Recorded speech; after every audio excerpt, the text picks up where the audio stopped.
Welcome back to the channel, guys. Today we're going to be looking at the new banner coming for global, which is going to be S rank Osiris, and we'll take a look at the A ranks as well, but the main subject is going to be Osiris. So let's get straight into the video.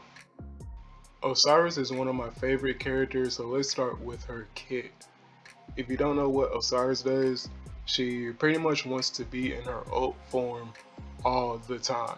Osiris has a transformation tied to her ult that gives the team a 20% damage buff, plus all her attacks are enhanced in this form, so you really want to be in your ultimate as fast as possible for as long as possible. As long as Osiris is in her ultimate form, she also cannot die. So let's just say that both her and the team benefits greatly from Osiris maintaining her transformation.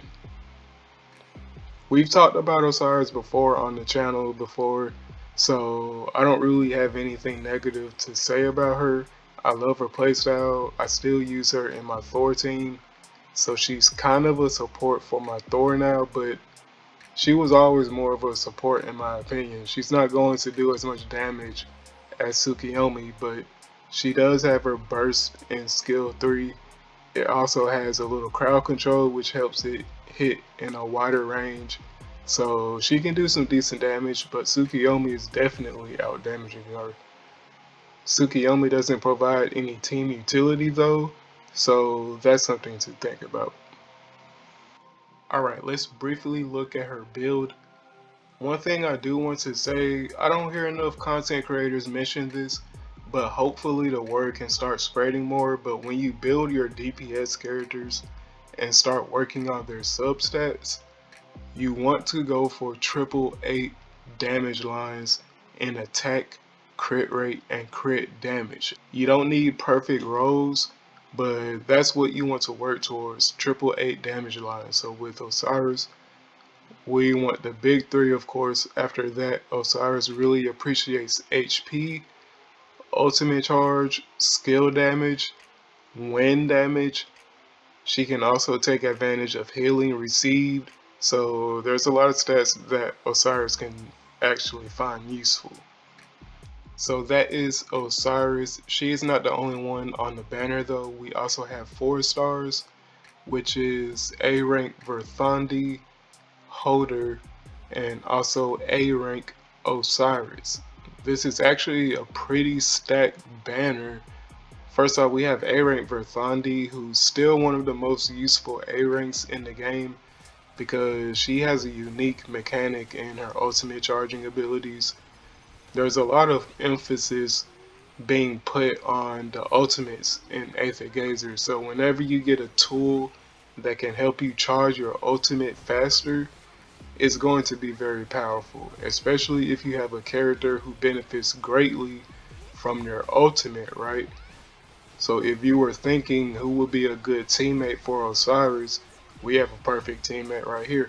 Not only can Eric Verthandi charge the team's ultimates, but she can also provide the team with shields, which is perfect for Osiris as well because the less she gets hits, the longer she can stay in her ultimate form, right? So Verthandi is the perfect teammate for Osiris. Moving on, we have Holder. I think Holder is being very slept on right now, but I can understand because she doesn't necessarily fit anywhere like a glove. She's actually a decent DPS.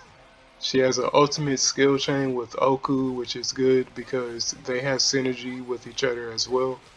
Holder will also be a good teammate for the next character coming up, so keep that in mind for anyone that wants to go for Hela. Holder will be one of her best teammates because Yggdrasil faction bonus is overpowered with Hela. Last on the banner is A rank Osiris. Personally, the team I ran was double Osiris plus A rank Verthandi, so I actually ran A rank Osiris because I like their ultimate skill chain animation more. That's literally the only reason I ran double Osiris, and it worked fine for me. I know people are going around saying you need to run a shoe with S Osiris, but you don't need Eshu, bruh. I know A Osiris has a reputation of dying a lot. I don't know why her AI is so bad, but Verthandi definitely helps prevent that with the shield. So personally, I wouldn't recommend investing too much into A Osiris, but if you do want to build her, just know she can put in some work too. Okay, those are the banner characters, so should you save or should you summon on this particular banner? Well, for the free-to-play, especially if you already have Tsukiyomi, I would not pull on this banner. Tsukiyomi is going to be one of the top DPS characters for a while, so you can safely save your currency for future characters, or you can go for Tsukiyomi's signature key if you haven't already done so. One reason why you probably wouldn't want to pull is because Osiris will be a core part of Thor's team when she comes out. People keep mentioning Osiris and Thor, but they're not telling you why they were so good.